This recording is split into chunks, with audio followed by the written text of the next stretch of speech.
ejecutiva de izquierda, que llegó a la presidencia como el primer presidente de izquierda en la historia de Colombia, debe ir a las urnas su propuesta para validar o no lo que ha sido este periodo de gobierno hasta ahora. Vamos a comenzar en este análisis sobre los procesos electorales por Colombia, profesor Jesús, una elección que es importante para la región y puntualmente para Venezuela, ¿no? Para determinar cómo será la relación del nuevo Ejecutivo colombiano, si por una parte el llamado pacto histórico se mantendrá en el poder o nuevas fuerzas llegarán al Ejecutivo colombiano. ¿Cómo valora esta elección que realmente queda muy poco tiempo? Ya en el mes de mayo se llevará a cabo la primera vuelta, o así como está contemplado en el sistema electoral colombiano. Sí, en poco más de 3 meses, Natacha, efectivamente, en mayo son la primera vuelta. Por lo que yo he visto de las encuestas colombianas y de la prensa, las revistas colombianas, y haciéndole un seguimiento, pareciera que hoy en día la primera opción la tiene Iván Cepeda, porque el centro y el centro derecha está muy fragmentado entre 2 o 3 opciones y no han podido fusionarse en una alternativa creíble, y como alternativa creíble presentar un proyecto hacia el mediano y el largo plazo. Claro, en este sentido, estos partidos adolecen de los grandes líderes que tuvo en el pasado Colombia, por ejemplo, conservadores, ¿no? Como Belisario Betancur, por ejemplo, para citar un caso, Misael Pastrana Borrero, Andrés Pastrana cuando fue presidente, Uribe también. Entonces, no hay un líder en el centro y en el centro derecha que logre aglutinar alrededor de él y con un proyecto detrás. Y los partidos históricos colombianos se han desdibujado, el Partido Liberal y el Partido Conservador, mientras que en la coalición de izquierda, el pacto histórico, han mostrado todavía cierta cohesión, aunque yo no hablaría de una continuidad del proyecto petrista. Cepeda tiene unas singularidades y unas particularidades, ¿no? Pero yo creo que estos 3 meses y pico van a ser fundamentales si Colombia, sobre todo los sectores conservadores y de centro, logran presentar una alternativa que haga que Cepeda no gane en la primera vuelta, porque pudiese presentar, si Cepeda gana en la primera vuelta, eso justamente muestra la fragmentación y dispersión del voto del centro y del centro derecha, ¿no?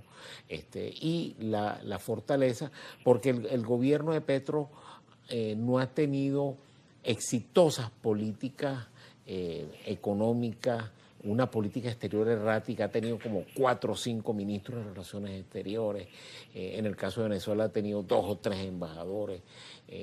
Entonces, en algunas políticas públicas no pueden mostrar resultados tangibles y positivos, ¿no? Y entonces, yo creo que el mismo hecho de que a pesar de que fue un hombre con cierta experiencia política, pero no tenía experiencia en el arte de gobernar, que es fundamental, sobre todo para los políticos hoy en el siglo XXI, donde los medios de comunicación social, el fenómeno de la globalización, cómo influye y cómo esto afecta el sector interno, pueda actuar. Y hay otro factor que creo que hay que tomar en cuenta en la elección colombiana, que yo creo que va a ser el factor estadounidense. Estados Unidos, ¿qué rol va a jugar? Por ejemplo, si Estados Unidos va a apoyar, como lo ha hecho en otras elecciones en Sudamérica, en la Argentina o en Honduras o en El Salvador, que apoyó a ciertos candidatos en forma muy clara y muy determinante, si se va a ir por un candidato que logre aglutinar al centro y a la centro derecha y poner entonces ahí toda la carne en el asador, ¿no? Y buscando voltear entonces las encuestas, ¿no? Ya puso además los ojos Donald Trump precisamente en esa relación con Colombia y vimos la visita del presidente Petro precisamente a la Casa Blanca en esta reunión que tuvo con el mandatario estadounidense. Pero mucho más adelante, en el 2026, en el mes de octubre, Brasil también se medirá en las urnas, una elección fundamental, porque también pareciera que Brasil tiene como una crisis de liderazgo porque Lula da Silva sigue siendo el líder más fuerte, ¿no?, del país, al margen de lo que ha ocurrido con el tema de Jair Bolsonaro, del expresidente, pero sigue siendo Lula la figura fuerte en la política brasileña. ¿Por qué se sigue dando este fenómeno? Porque Lula representa quizás el último líder histórico brasileño, como lo fue en el pasado, por ejemplo, Fernando Henrique Cardoso, como lo fue también José Sarney, por ejemplo, como lo fue hace más de 60 años Juscelino Kubitschek, por ejemplo, el gran modernizador del Brasil de entrando ya en la última parte del siglo XX, en los años 60, el fundador de Brasilia, de la ciudad de Brasilia, la capital. Entonces, y Lula, esta es su última presentación electoral, porque ya no va a poder aspirar a otro periodo consecutivo en las próximas elecciones, y también hay un factor que tenemos que tomar en cuenta, el factor biológico, que es tan indeterminado y tan impredecible, y es el último líder histórico que puede presentar a la izquierda con bastante punch para enfrentar al centro y a la derecha brasileña, ¿no?, que está acusando justamente el ayuno de un gran líder, porque Cardoso está ya retirado de la vida pública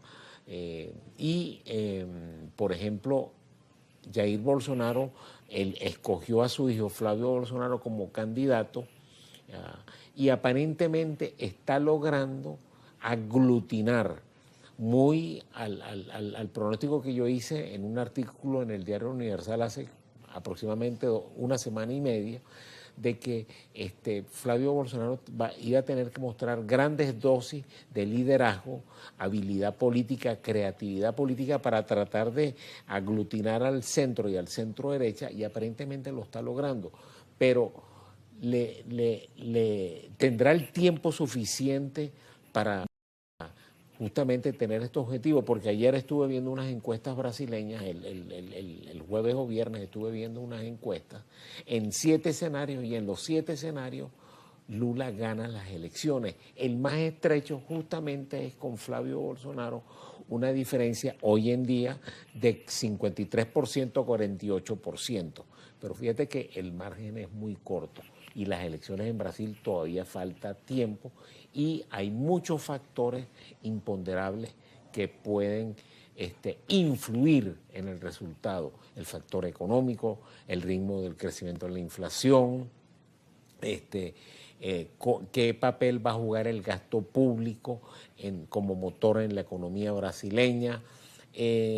Por ejemplo, en materia internacional, si Lula va a poder capitalizar los éxitos que haya podido tener en política exterior. En marzo va a tener una reunión con Trump muy importante, donde no solamente va a tocar aspectos bilaterales, sino aspectos multilaterales. El tema de Venezuela va a estar en la mesa. Entonces, como ves, Natacha, es un campo un poco minado, delicado, ¿no?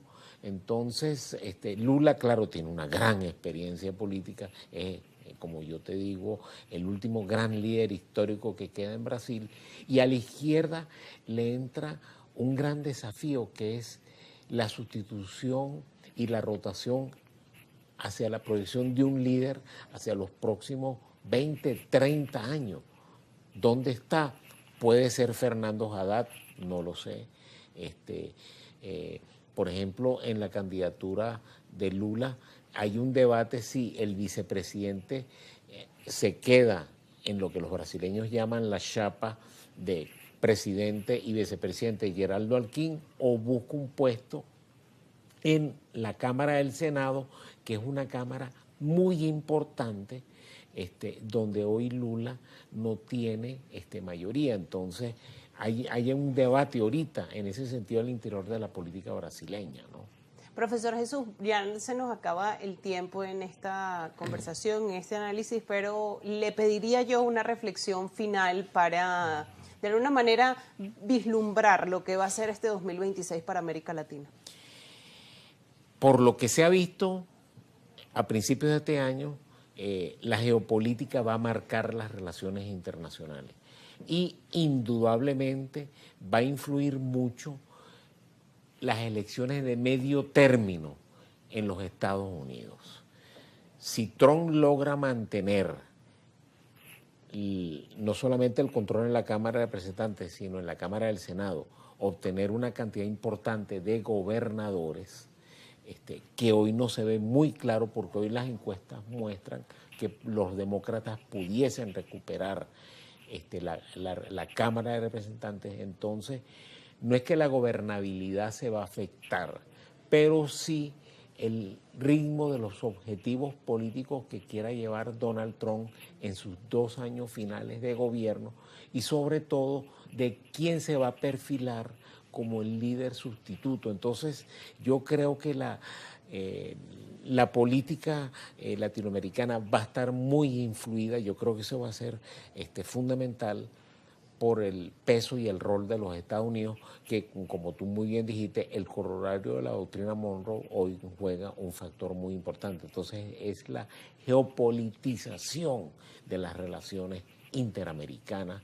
En este momento yo creo que va a marcar este año 2026. Como ya lo hemos analizado en otras ediciones, las esferas de influencias vuelven a la discusión, cómo las grandes potencias buscan asegurar precisamente su región natural, en este caso Estados Unidos, y como ya ustedes muy bien lo escucharon del profesor Jesús Macei, va a ser el elemento fundamental en este 2026 para América Latina, esa reedición de la doctrina Monroe, la política exterior de Estados Unidos muy enfocada en la región. Profesor Jesús, muchísimas gracias por habernos acompañado esta tarde. Gracias, Natacha, siempre a tu orden, y bueno, y que pasemos un buen domingo. Muchísimas gracias por habernos acompañado. Igualmente, el agradecimiento para ustedes, amigos, que cada domingo nos acompañan en estos análisis donde intentamos comprender cómo funciona el mundo. Recuerde que puede ir a nuestro canal de YouTube y allí encontrar otras ediciones para entender por qué este 2026 se presenta como un año tan complejo, por qué es tan desafiante y por qué el sistema internacional se está reconfigurando. También se puede poner en contacto con nosotros a través de nuestra cuenta en Instagram, Ampliamente GB. Por allí